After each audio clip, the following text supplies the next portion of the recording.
Hello everybody! In the previous two videos, you've started to learn about vectors in two-dimensional space.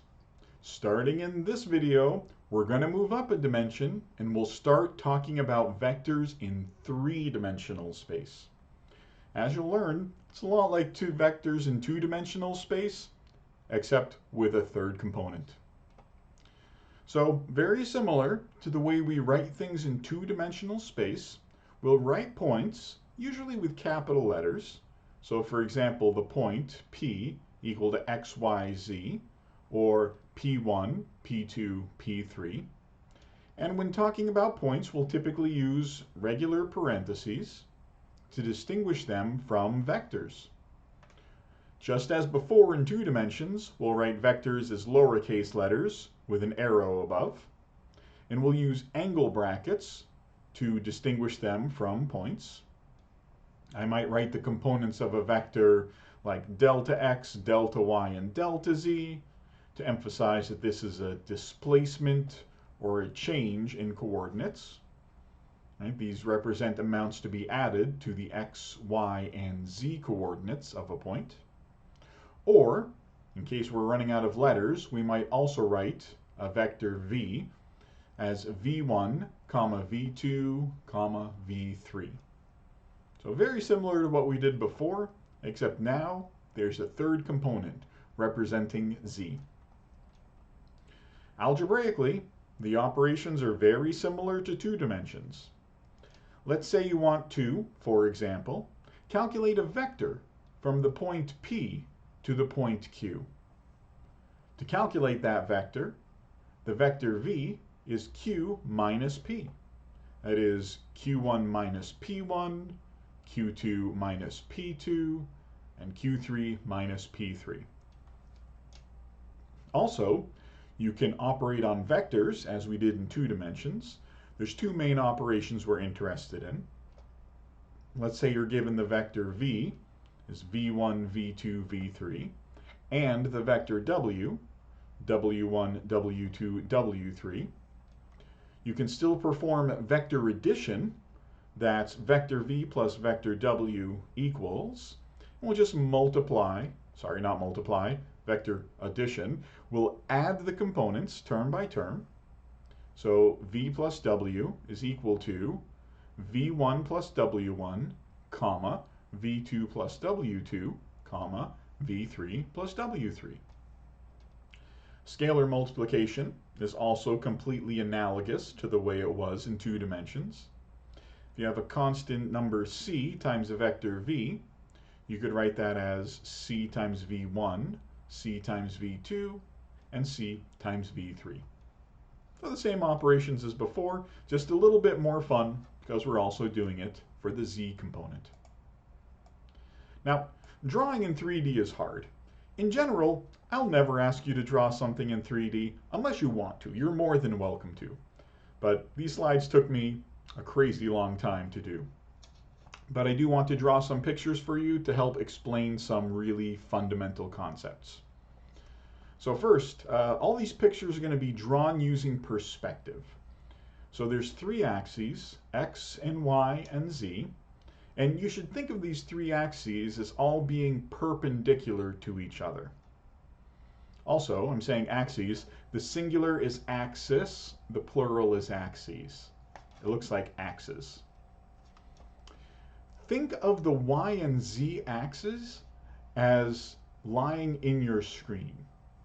And the x-axis, think of that as pointing out towards you. And it's not really at a diagonal, it just looks that way because of perspective. The set of points where z equals 0, be kind of the points down here, that actually forms a flat surface called a plane.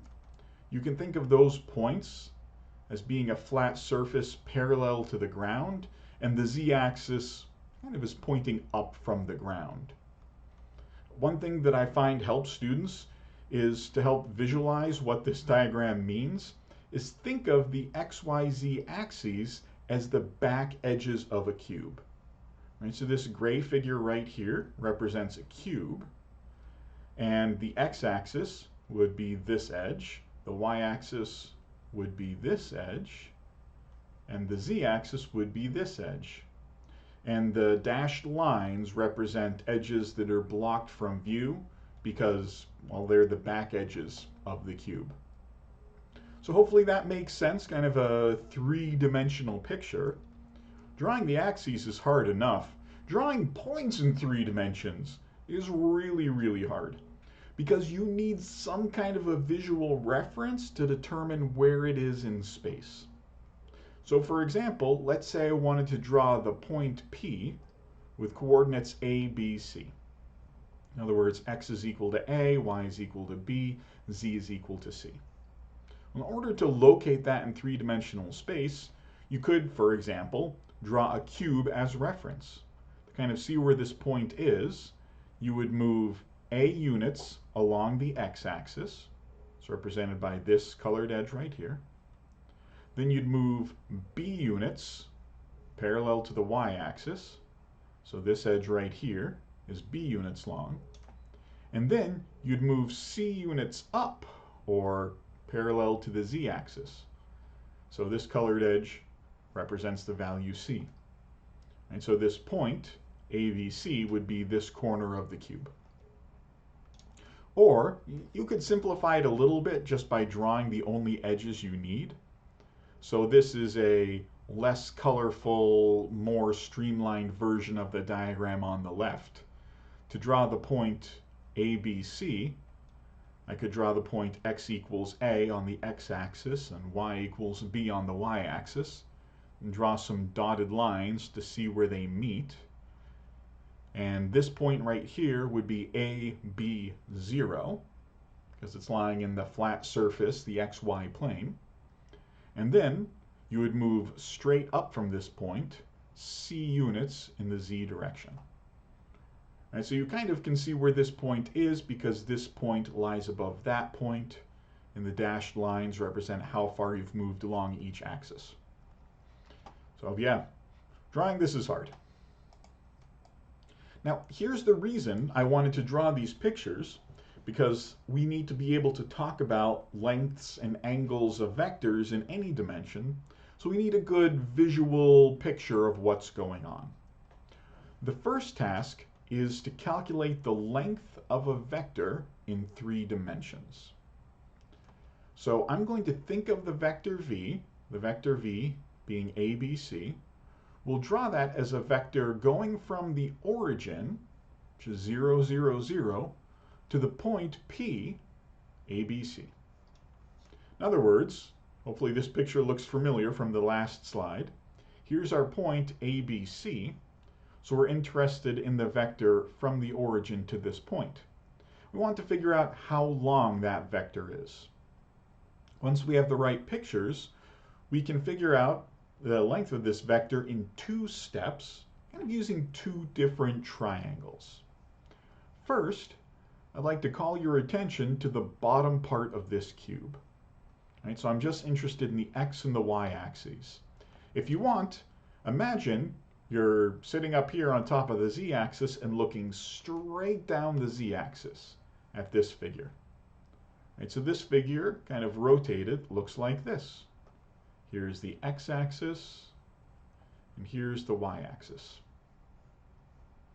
I've also labeled this side of the cube, coming off of the y-axis, it's perpendicular.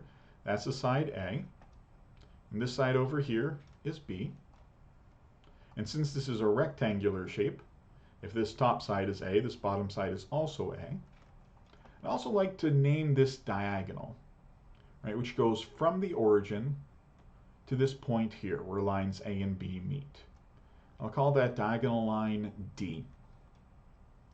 Now it turns out we can find the length of D in terms of A and B, because this is a right triangle and we know the Pythagorean theorem. A squared plus B squared equals D squared. I couldn't name this C because, well, C was already used. So A squared plus B squared equals D squared. Or if you want, you don't have to, but you could solve for D. D is the square root of A squared plus B squared. And that gets us to halfway to where we need to go. Really, remember, we want the length of this vector from the origin to this point P. And we know the length of D, and C is a number that's given to us. In this next picture, what we've done is we've taken this cube, and imagine cutting a slice through the cube, going along this diagonal from the top to the bottom. And so we're doing kind of a vertical slice from top to bottom. So this is the z-axis. Imagine kind of looking at this triangle from the side. Right, so this line D lies down here. And this line C goes straight up from the plane. It's perpendicular to the xy plane. And here's the vector that we're interested in, the vector v. We want to find the length L of this vector. Well, once again, we have a right triangle. And right triangles are great because we can use the Pythagorean theorem. In this case, we have d squared plus c squared equals L squared. D squared plus c squared equals L squared. But guess what? We know what d squared is from our other triangle. So since d squared is equal to a squared plus b squared, we can substitute, replace d squared by a squared plus b squared. This tells us how to find the length of this vector. Right? L squared is equal to a squared plus b squared plus c squared. It's almost like the Pythagorean theorem in 2 dimensions, but one extra part. The square of the other coordinate. And this is kind of a reoccurring pattern we're going to see again and again. If you want to calculate the length of this vector, which we still indicate with a double bar notation, the length of this vector would be the square root of a squared plus b squared plus c squared. I like to think of that as the 3D Pythagorean theorem. And so we have this very useful formula, right, for the length of a vector.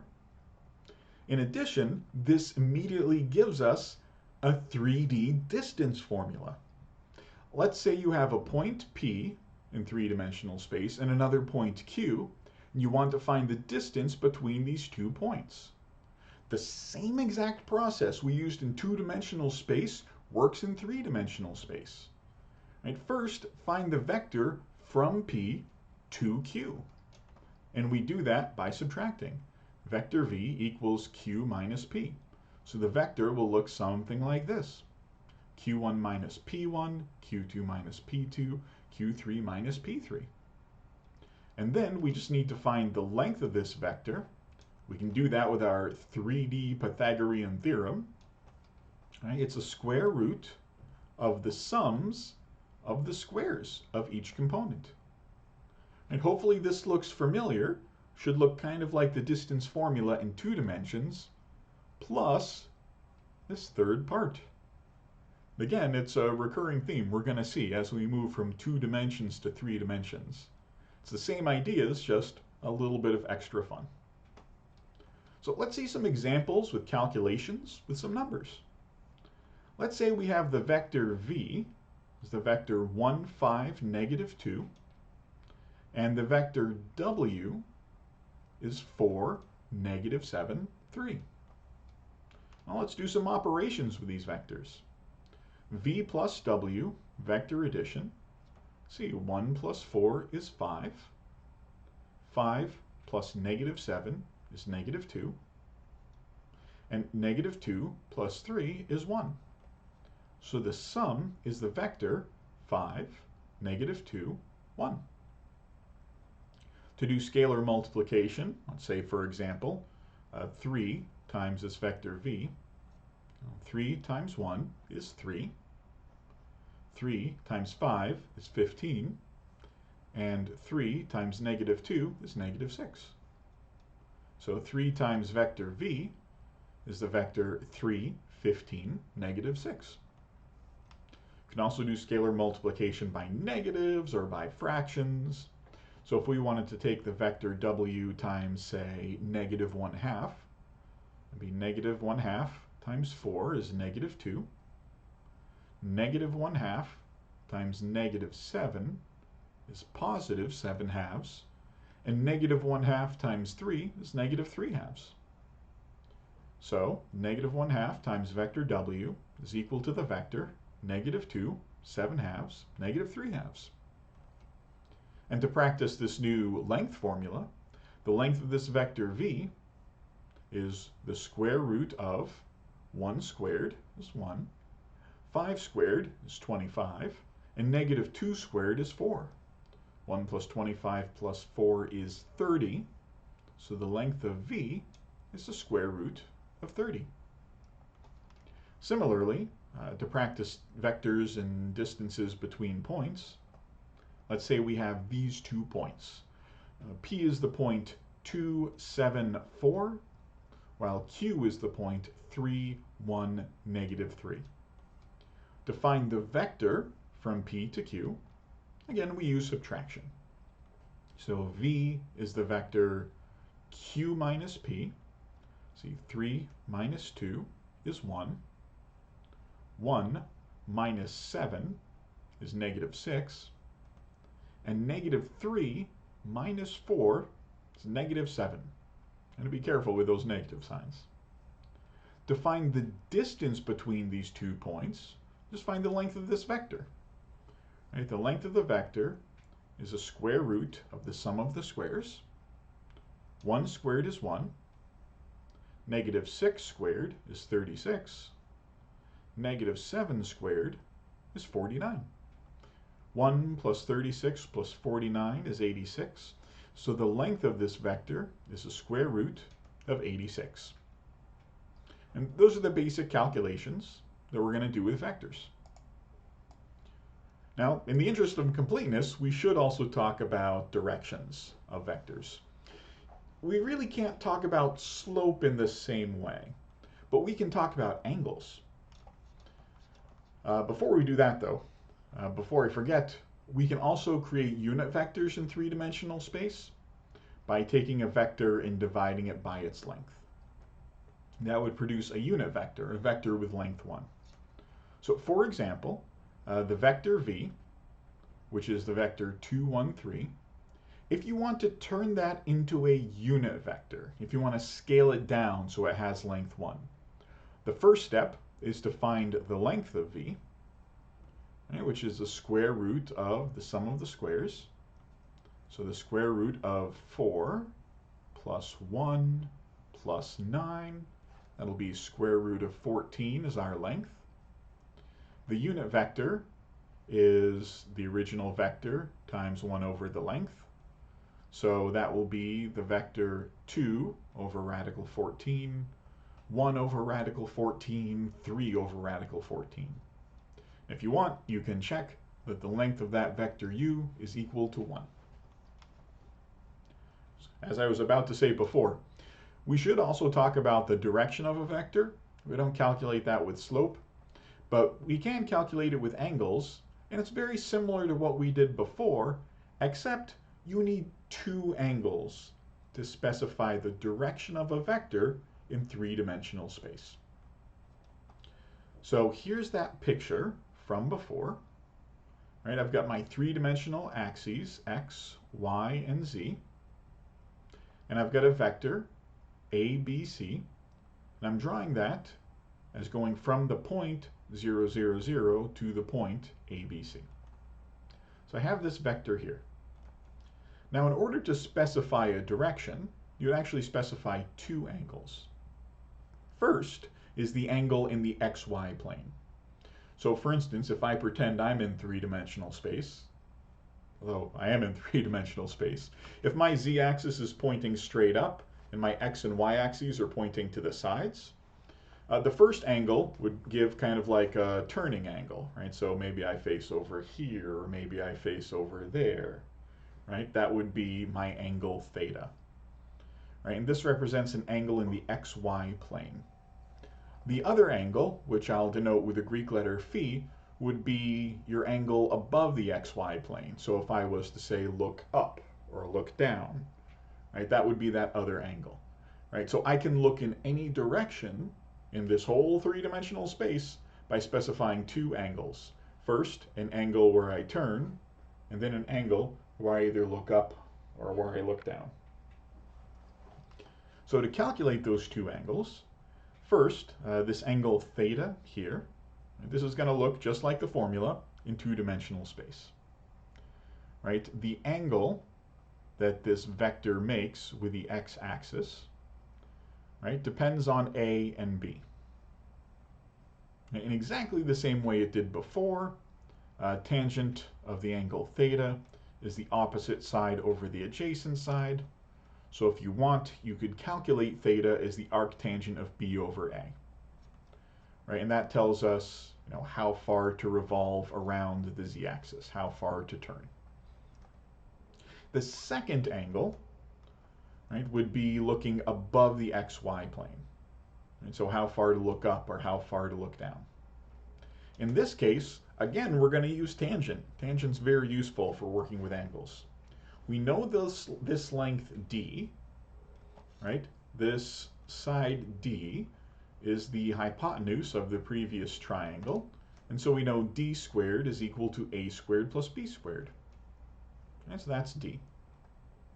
And c is given. It's part of this vector here.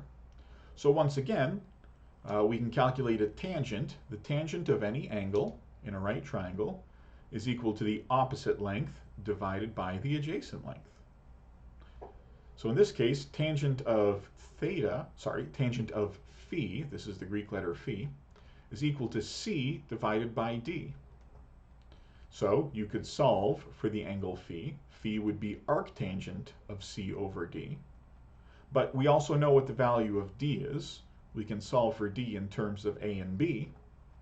So this angle, where you look up, or in theory, you could also look down here if you want, the angle phi would be calculated as the arctangent of c over the square root of a squared plus b squared.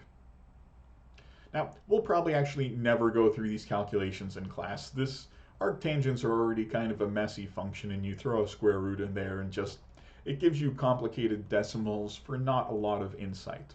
But it is useful to know that you can, in fact, calculate what these angles are, and that these two angles can be used in this way to specify any direction in three-dimensional space. So that's 3D angles. The last thing I'd like to tell you about in this video is three special vectors in three-dimensional space. And they're called the standard basis vectors for three-dimensional space. Completely analogous to the same idea in 2 dimensions. Except, well, 3 dimensions, so there's 3 of these vectors. And each one of them has 3 components. In 2D, they were called I and J. But in 3D, they'll be called I, J, and K. The vector I is 1, 0, 0. The vector J is 0, 1, 0. The vector K is 0, 0, 1. And what makes these vectors special, just like the analogous case in 2-dimensional space, any vector in 3 dimensions can be written in terms of these 3 vectors using our 2 key operations, vector addition and scalar multiplication. And once again, if you're just using these 2 operations, that's sometimes called a linear combination of the vectors. For example, let's say v is the vector 2, negative 5, 1/2. You can use vector addition to break this vector up into the sum of 3 vectors. 2, 0, 0, plus the vector 0, negative 5, 0, plus the vector 0, 0, 1/2. From each of these vectors, you can factor out a constant. From this first vector, you can factor out a 2. So you have 2 times 1, 0, 0. From the second vector, I'll factor out a negative 5. So that'll look like minus 5 times 0, 1, 0. From the third vector, I'll factor out the third component. So bring that 1/2 outside, and we're left with 0, 0, 1. And sure enough, these 3 vectors filled with zeros and ones are the vectors I, J, and K.